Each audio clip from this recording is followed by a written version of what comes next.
agreement? Yes. Yeah. All right, you got your cylinder out of the box? Okay, everybody grab your mask. Most of the masks should have that black kind of protector over the front of the lens. I am going to suggest that you do not lose that, and that every time your mask goes back into your bag, you put that protector on the lens, you put it in your bag, and maintain it that way. These lenses are easy to scratch. They have an anti-scratch film on the outside. They have an anti-fog film on the inside, so you need to take care of these. If you can maintain them with that little black cover on there, the lens is going to stay a lot less scratched up. Everybody understand? Yeah. Excellent. So take that cover off and put it in your box because we're going to save it for later. Look at the mask on the bottom where the two holes are. You see the two diameter holes? If you look down inside the small hole, you can see it kind of deflect. When it deflects, it goes to the front of the lens. If you're looking at the front of your lens, like you're looking at somebody in the eyes, and you shake your mask back and forth, you'll see the little gate valve open up a little bit in there. Everybody's got the mask upside down. If you're looking at somebody as if you're looking them in the eye, and you shake it back and forth, you'll see a little flat gate valve open up inside. When you take a breath of air, it flows through that gate valve up into the lens, and it circulates. You breathe in through the inhalation valves into your lungs, right? Just showing you how it works. Look on the side of the mask where the rubber skirt is, and it's going to be on your right cheek. You should see an S, an M, or an L. That is how you identify the size. You were fit tested with a large, medium, or small. You just have to make sure you're always wearing a large, medium, or small. It doesn't have to be that specific mask, but remember, in our world of contamination, you don't want to just be using somebody else's mask, right? So, large, medium, and small is on the skirt. Let me see your mask. A small mask has green little plastic buttons on the buckles. A large mask, who's got a large mask? A large mask has gray, and the medium, I think, are all black. So there is another way of identifying what size the mask is if you know what you're looking for. Green, gray, or most of them are going to be black. So grab the straps on the bottom of the chin strap and just pull it tight, and then loosen it up. Just so you know how these buckles work, right?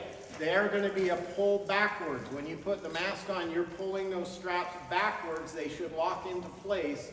When you release them, you just need to grab the metal part and kind of flick it forward and pull on it, and they should loosen up.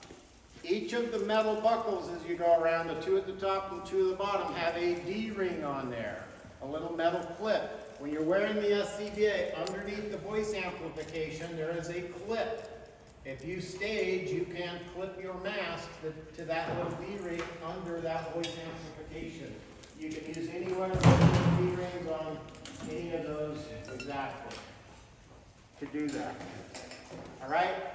The head net is Kevlar. I want you to grab one of the straps. I want you to turn the metal buckle 90 degrees sideways and see if you can pop it off.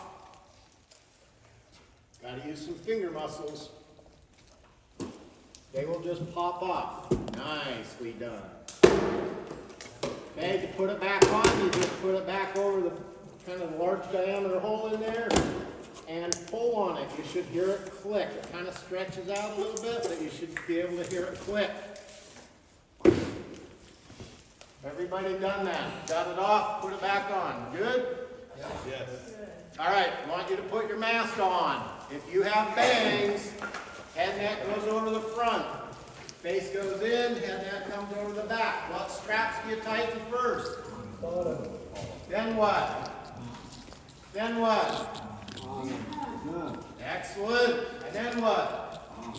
And the top. Where is the potential leak point on this SCBA mask?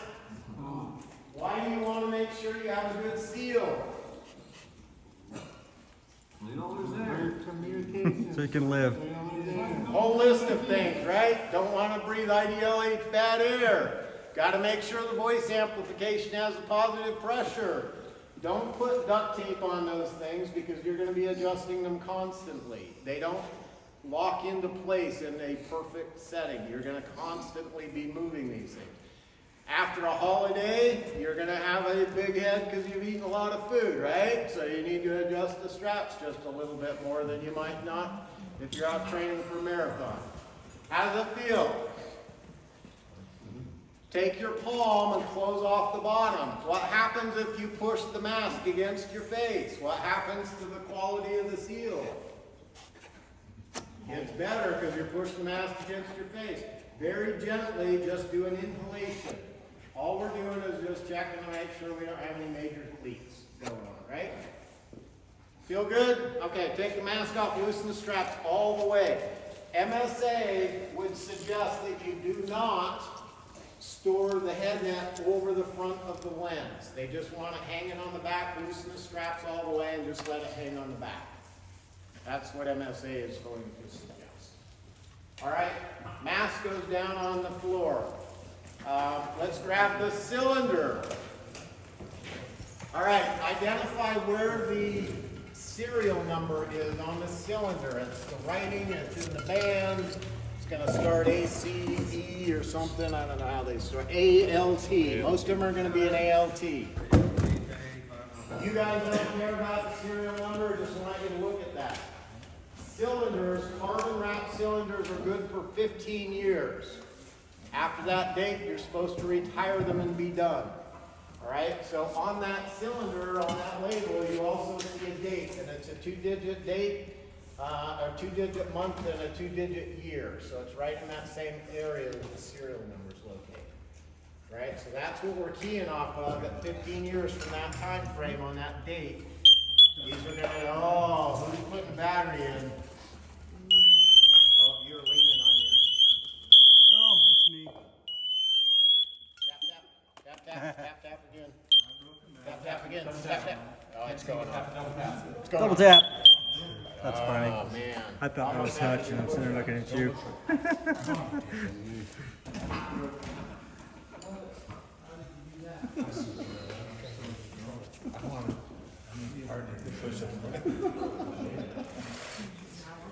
Hey, that button sensitive, don't know why.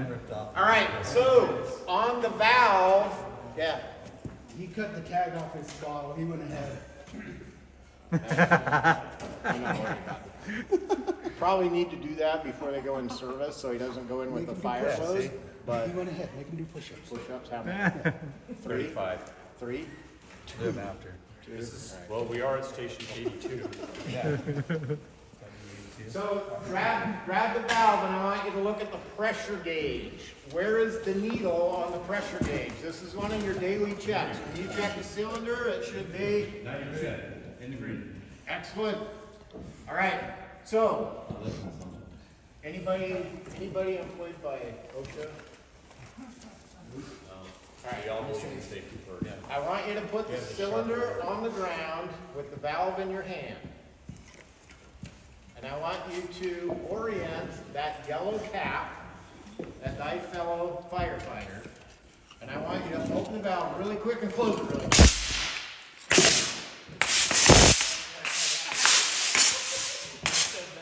Oh, that's a good one. Close your eyes. Here, I got one more. See if you can hit. See if you can hit.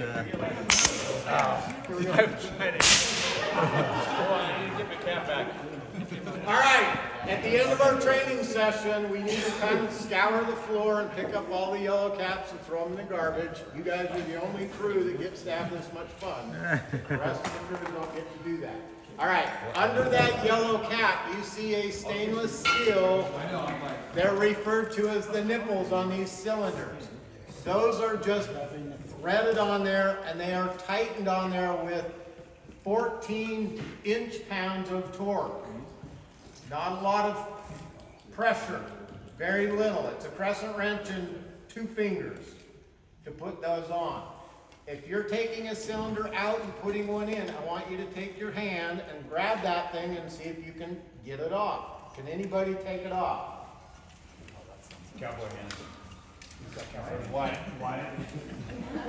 All right, this is just one of your checks. You're going to do first thing, look at the pressure in the valve. Then you're going to grab that cylinder and make sure it's on there good and tight. Why would you want to make sure that's good and tight? What's the consequence of it being loose? Lose air. We do not want to lose air. These are torqued on. There's a little marker on there. There is no reason why you guys need to take these off unless you go to training somewhere and you're traveling with your SCBA and they didn't do the quick connects on their compressor. You can take this nipple off with the crescent wrench and fill these bottles in every single compressor out there in the world because they all use the thread that's behind that nipple. That's the brilliant thing about this thing is it's not so proprietary you can't fill your bottles. All right, good. Look at the back side of there. You see that little wedge? That whole bracket is a clamshell. There's a component on the right, there's a component on the left. There's 3 screws that clamshell that thing together. Then that rubber boot goes over to the top to keep the baby bumper from getting buggered up. Good? Yeah. All right, put the cylinder down. Let's grab the SCBA back frame. Put it down flat so that the straps are on the ground and the cylinder band is up in the air. First thing I want you to do is take your claw fingers and go to the cam locking, pinch both the black buttons, one on top, one on bottom, and just release it. You'll see that there's a spring down in there. There's no tension on it, so it doesn't kind of bounce up. Go to the opposite side where you see that little metal tab. That little metal tab, I want you to push down on it and grab the cylinder band and see if you can stretch it out all the way. Now some of you are going to be overzealous and pull it all the way out, which is fine. Be careful. Line it up and it will go back in. When you're pushing down on that little metal